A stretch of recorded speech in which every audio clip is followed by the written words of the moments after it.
안녕하세요. 범인입니다. 제가 지난주에 인사를 못 드렸는데요. 지난주에는 제가 개인적인 사정이 있어서 녹음을 못했습니다. 그래서 이번 주에 2개의 강의를 함께 진행을 하려고 해요. 발달 생애과정 이론 부분과 이론의 통합 부분 함께 진행을 하도록 하겠습니다. 저희가 다음 주에는 드디어 종강인데 제가 이날에는 사실 어떻게 할지를 아직도 마음속에 정하지 못해서 지금 계획으로는 그 화요일에서 수요일로 넘어가는 밤 시간 있죠? 제가 보통 이걸 수요일 12시가 되면 이제 딱 올라오게 대부분 진행을 했었는데, 그래서 화요일 밤 한 11시에서 12시 사이에 제가 네이버 오디오 클립 라이브를 시작을 하려고 합니다. 혹시라도 제가 막 대대적인 광고를 했는데 많이 안 오실 수 있으니까 그러면 조금 민망할 것 같으니까 이렇게 조금만 홍보를 하고 당일에 여유가 있으셔서 오시는 분들과 개인적인 사담 수준이 아닐까 싶은데 이야기를 나눌 수 있는 시간을 가지도록 할게요. 그래서 결론적으로 15주차 마지막에는 화요일 저녁이 아니죠. 화요일 밤 11시 에서 12시 사이에 제가 네이버 오디오 클립 라이브를 켜겠습니다. 범인은 이 안에 있다. 네이버 오디오 클립을 찾아주세요. 이게 제가 지금 방송을 몇 년째 하고 있는데 사실 한다고 보기도 좀 어렵죠. 예, 방송을 지금 몇 년째 하고 있는데 아직도 뭐랄까요? 이렇게 해주세요. 막 이런 거 못하는 거 보니까 역시 체질은 또 아닌가 봐요. 네, 아무튼 그렇고요. 오늘은 발달 이론이랑 생애과정 이론, 그리고 이론 통합에 대해서 이야기를 해보도록 하겠습니다. 우선 발달 이론이랑 생애과정 이론 먼저 이야기를 할 건데요. 보통 같이 이야기를 많이 해요. 여기에서의 목적은 뭐냐면, 개인이 인생에서 시간이 경과함에 따라서 나타나게 되는 여러 가지 유형의 범죄들을 설명하고자 했던 이론이라고 보시면 되는데, 여기에서 이야기하고자 하는 것은 어떤 특정한 연령 집단이 있으면 그 연령 집단이 다른 연령 집단보다 더 범죄에 적극적일 수 있다, 혹은 소극적일 수 있다라는 것을 설명하기 위한 그런 이론이죠.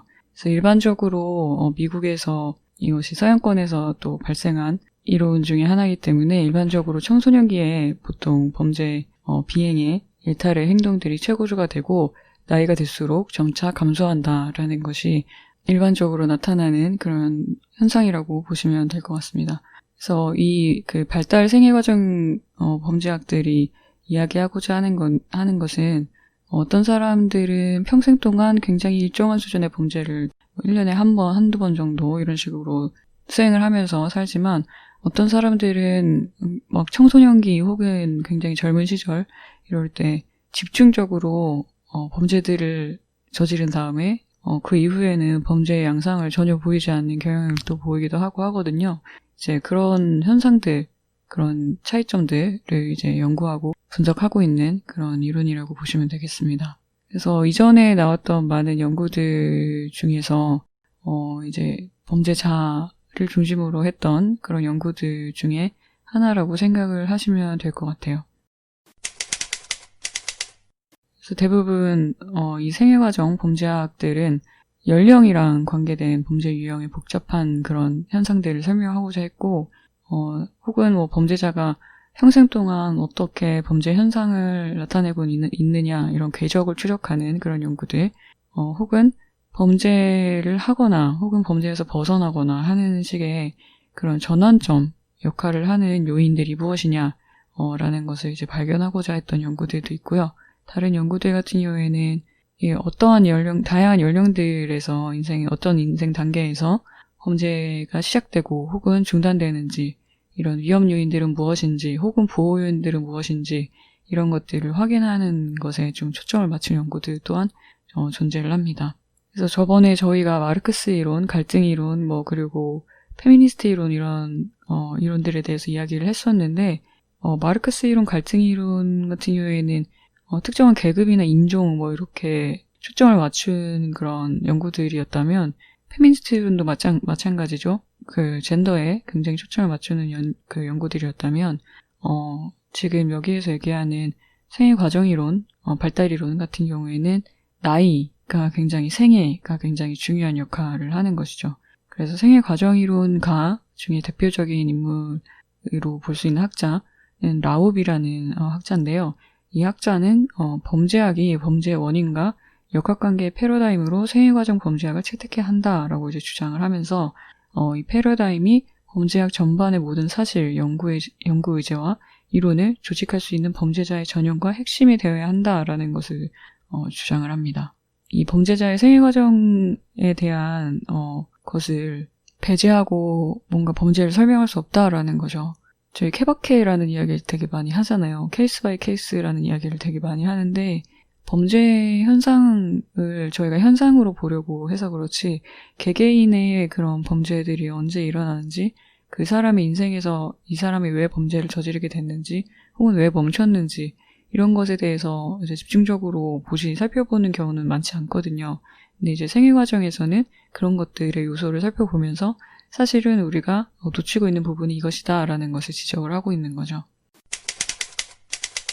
그래서 이런 연구들에 대한 질문을 정리하신 분이 있어요. 페링턴이라는 학자가 이 발달과 생애과정 이론 관련해서 경험적 연구 질문들의 목록이라고 해서 쭉 목록을 제시를 했습니다. 그래서 총 13가지의 연구 질문의 목록이 있는데요. 이 목록들을 조금 살펴보면 발달 생애과정 이론이 이야기하고자 하는 방향이 무엇인지 이제 확인하실 수가 있을 거예요. 지금 한번 같이 볼게요. 첫 번째는 왜 사람들을 범죄를 개시하는가? 그래서 왜 하는가라는 질문이 아니라 왜 개시하는가예요. 왜 시작을 하냐라는 거죠. 일반적으로 이전에 있던 범죄학자들은 왜 하는가에 집중을 했다면 왜 시작을 하는가에 집중을 하는 거죠. 그리고 두 번째, 범죄 개시의 수순은 어떻게 설명되는가, 순서가 어떻게 되는가에 대한 것이고, 세 번째, 청소년기부터 성년기까지 범죄의 지속성은 왜 존재하는가. 청소년기부터 범죄를 시작했던 사람들이 성년기까지 하는 사람들이 있단 말이죠. 이 사람들은 왜 계속 하는가에 대한 것이죠. 반대로 네 번째, 왜 사람들은 범죄를 중단하는가.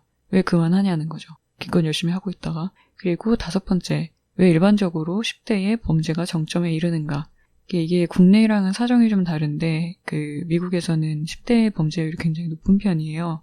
그래서 이제 10대의 범죄가 정점에 이른다라고 이제 보는 견해들이 굉장히 많은데 왜 이르는가라고 하는 거죠. 그래서 이 연령과 범죄에 관련된 연구들은 사실 이것이 이론적으로 뭔가 이것은 이론이다라고 제시된 것은 없지만 모든 연구에서 연령을 제외하고 연구가 이루어지진 않아요. 사실 정말 반론의 여지가 없는 사실 중에 하나인 거죠. 그리고 나이가 들에 따라서 왜 범죄가 줄어드는가라는 이야기가 있는데 이게 또 범죄 유형이 변하는 거죠. 줄어드는 것은 아니다라는 또 이제 시각도 있고요.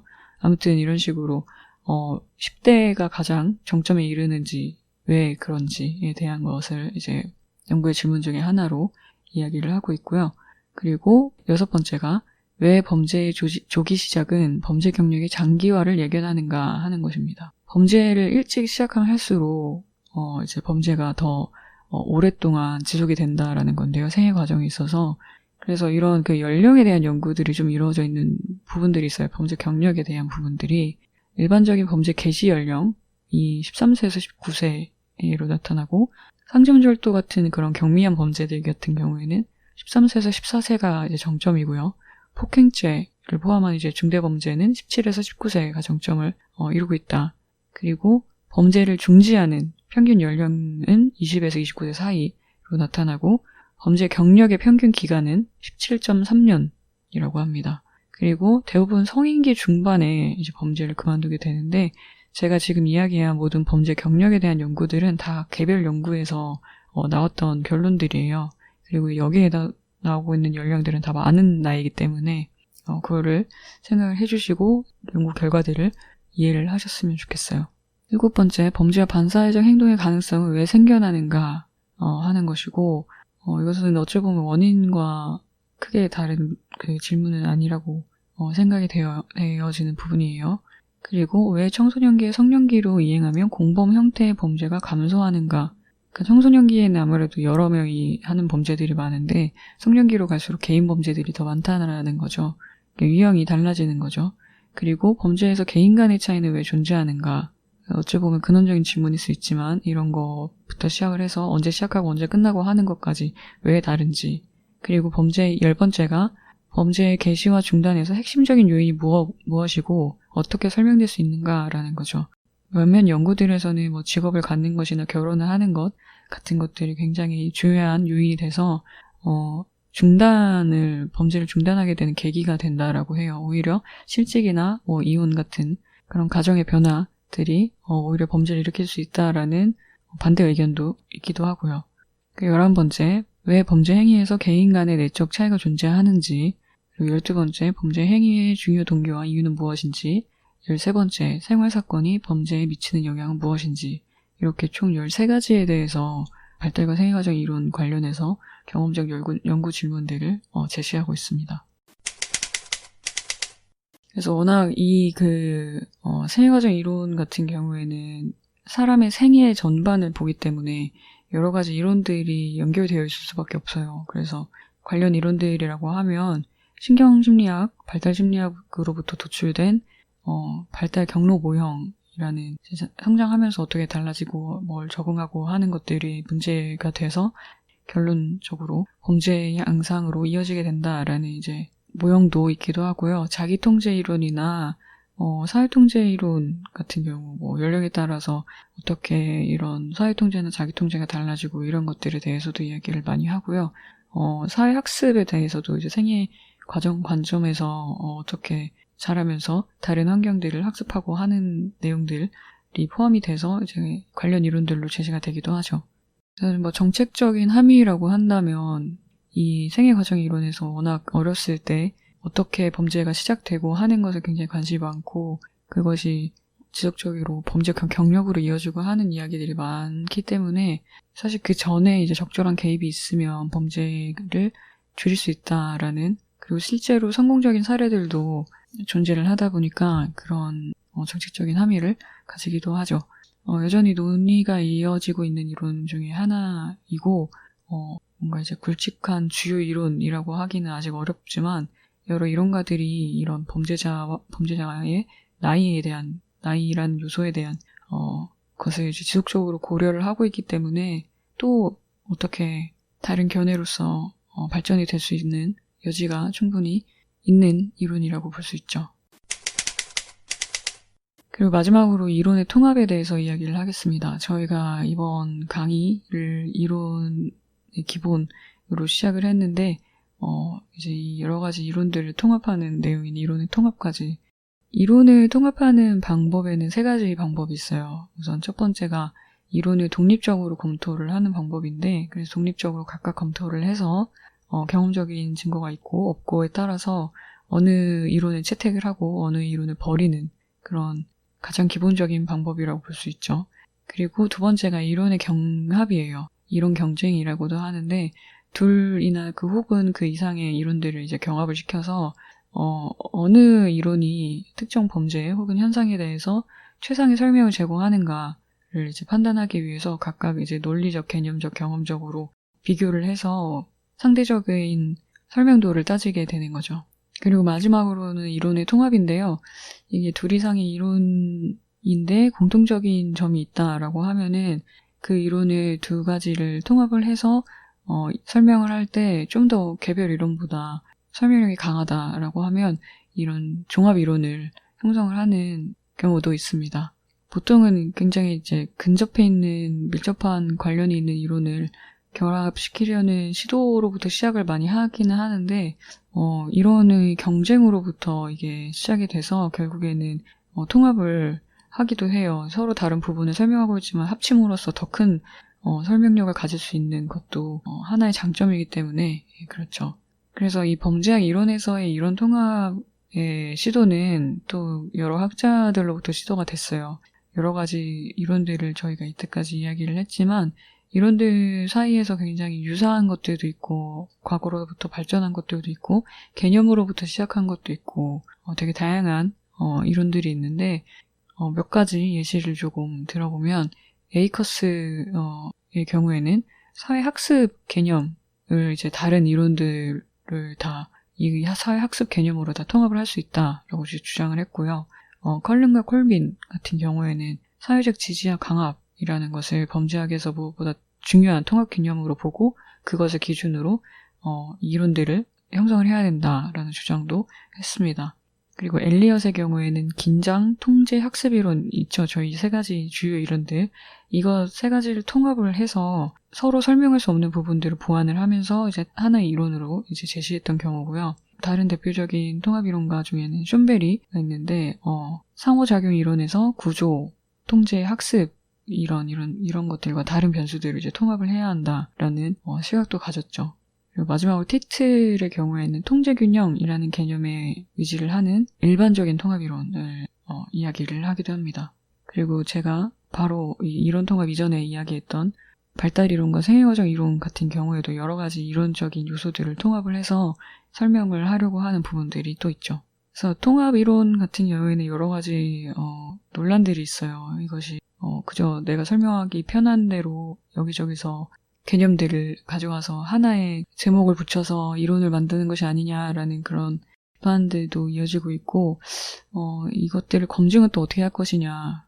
그리고 대부분 하나의 주장을 하면 다른 이제 요소들 같은 경우에 통제가 된다라는 생각을 하고 가정을 하고 이제 제시를 하는 것인데 이제 그런 것들조차도 어떻게 이 통합 이론에서는 이야기를 할 것인가 등에 대한 논란들이 계속 이어지면서 실질적으로 통합 이론이다라고 하는 범죄학 이론은 나와 있지 않은 상태예요. 이 통합 이론가들은 있고 통합 이론가들이 주장하는 바가 무엇이고 하는 것들은 조금 유명한 것들이 있지만 실질적으로 범죄 이론에서 통합 이론이라고 해서 이제 배우는 경우는 학부 수준에서는 많지 않고 이제 석 박사 수준으로 이제 올라가게 되면 다양한 이론들을 배우다 보니까 거기에서 나올 수 있는 부분이 있는 거죠.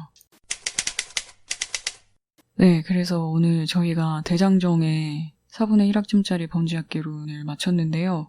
아니죠, 다음 시간에 마치는 거죠. 다음 시간에 이제 9일 밤 10일 새벽까지 네이버에서 오디오 클립 라이브를 진행을 하는 걸로 알고 계시면 되겠습니다. 만약에 모르겠어요. 그게 이게 녹음을 해가지고 뭔가 올릴 수 있는 그런 구조일 텐데 올릴 수 있을까요?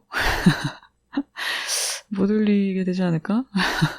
잘 모르겠어요. 여러분들이 와서 얼마나 저와 이야기를 해주실지 기대도 되고 약간 걱정도 되는데 아무튼 그렇습니다. 그냥 편하게 이야기를 할 수 있는 시간이 됐으면 좋겠어요.